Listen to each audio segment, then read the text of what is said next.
আসসালামু আলাইকুম, সকলকে স্বাগতম জানাচ্ছি বরাবরের মতো আমার আজকের ভিডিওটি দেখার জন্য। আজকের এই ভিডিওটি দেখলে আশা করি আপনাদের সবারই খুব কম বেশি উপকার হয়ে থাকবে। তো আজকে আমি কাজের ফাঁকে ফাঁকে যে টিপসগুলো দিব আপনাদের সকলের কাজের ক্ষেত্রে খুব প্রয়োজনীয়। তো আমি আজকে কি কাজ করছি এগুলো আপনাদের সাথে শেয়ার করছি। তো প্রথমে দেখুন, ধনিয়া পাতা এবং কাঁচামরিচ এগুলো কিন্তু আমি ভালো করে ধুয়ে কেটে নিয়েছি, আর কাঁচামরিচটা ধুয়ে পানি ঝরিয়ে শুকনো করে নিয়েছি। তো এগুলো দেখুন, এগুলো কিন্তু নতুন পলি আমি কিনে এনেছি।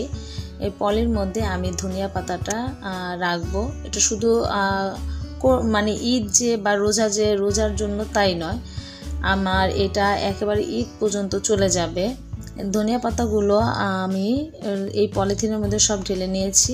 আর ধনিয়া পাতাগুলো যখনই আপনারা ফ্রোজেন করতে যাবেন ফ্রিজে, তখন কিন্তু এটাকে চেপে চেপে ভরা যাবে না। এই যে দেখুন, আমি কিন্তু আলতো হাতে এটাকে গিট্টু দিয়ে নিয়েছি আর কি। এই যে ধনিয়া পাতাগুলো দেখুন, এগুলো কিন্তু ছাড়া ছাড়া রয়েছে, আমি কিন্তু চাপ দিইনি। এইভাবে ফ্রিজে রাখবো, তাহলে দেখবেন যে একটি পাতার সাথে আরেকটি মিলবে না। আর পাশাপাশি আমি অনেকগুলো রসুন আমি আজকে মানে কেটে নিয়েছি। তো রসুন এখানে কিছু আমি আস্ত রেখেছি আর কিছু কেটে রেখেছি।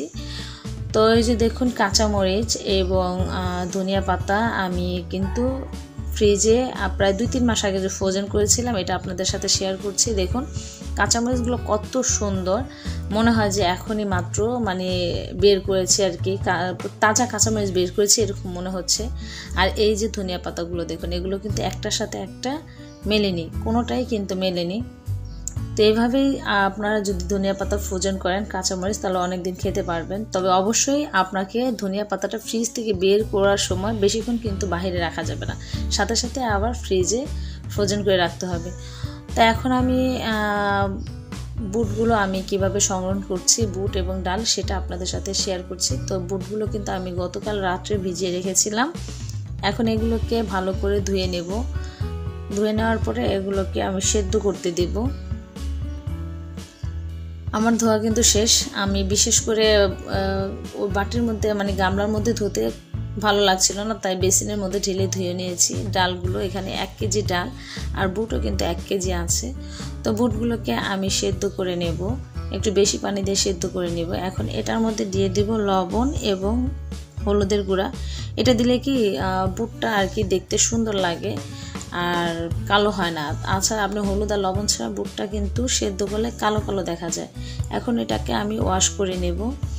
এতো দেখুন বুটগুলো কিন্তু ধোয়ার পরে কত সুন্দর দেখাচ্ছে। তো এই বুটগুলো আমি পলের মধ্যে সবগুলো একসাথে রাখবো, কারণ আমি যেভাবে রাখছি এই কারণে আপনার বুটগুলো কিন্তু একটার সাথে একটা মিশে থাকবে না, আলাদাই থাকবে। যখন যতটুকু ইচ্ছে হবে তখন ততটুকু বের হবে।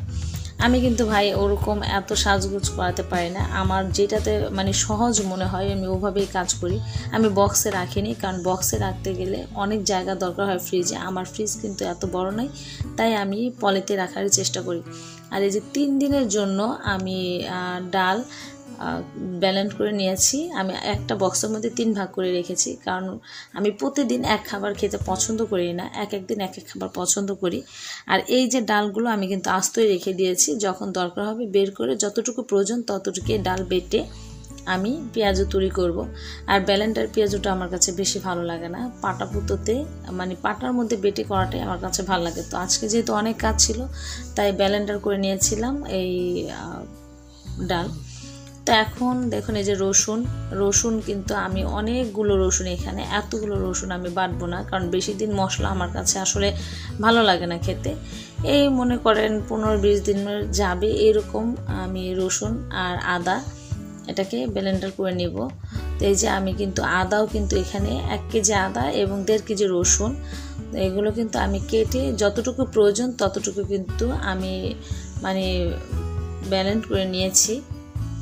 এখানে আমি আদা, রসুন এবং পেঁয়াজ এই 3টাই আমি ব্লেন্ড করেছি।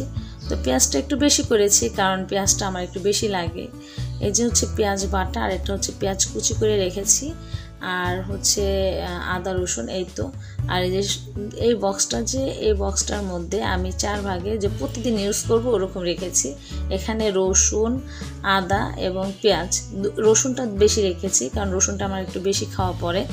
আপনারা কিন্তু চাইলে এভাবে ফ্রোজেন করে রাখতে পারেন। তো আমি কিন্তু অতিরিক্ত কোনো খাবারই রাখি না, বেশি দিন আসলে আমার কাছে কোনো মশলা বা যে কোনো খাবারই ফ্রিজে থাকলে ভালো লাগে না।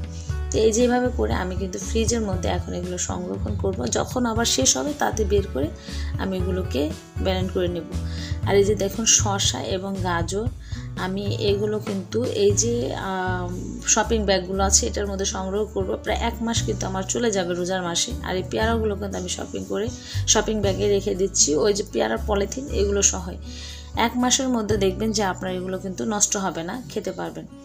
আর এই যে ভাজি, আমি চাল কুমড়ার ভাজি, এখানে অনেকগুলো চাল কুমড়া এবং আলু দিয়েছি কিছু, কারণ শুধু চাল কুমড়ার স্মেলটা আমার কাছে ভালো লাগে না, গন্ধ আসে, যার কারণে একটু আলু মিক্স করেছি। আর এর মধ্যে আমি কাঁচামরিচ এবং লবণ দিয়ে এবং রসুন দিয়ে সেদ্ধ করে আমি বক্সে করে রেখে দিব, এই যে 2 দিন বা 3 দিন চলে যাবে আমার। আর এখানে লাউ শাক, অনেকগুলো লাউ শাক এনেছে, এগুলো আমি লবণ, মরিচ এবং রসুন দিয়ে সেদ্ধ করে রাখবো। সেদ্ধ করতে গেলে কিন্তু অবশ্যই আপনাদেরকে অতিরিক্ত সেদ্ধ করা যাবে না, 70% বা 60% সেদ্ধ করে রেখে দিবেন। আর এখানে কড়াইয়ের মধ্যে কিন্তু জায়গা হচ্ছিল না, এর কারণে আমি এই সিম আর আলুটা দিতে পারছিলাম না।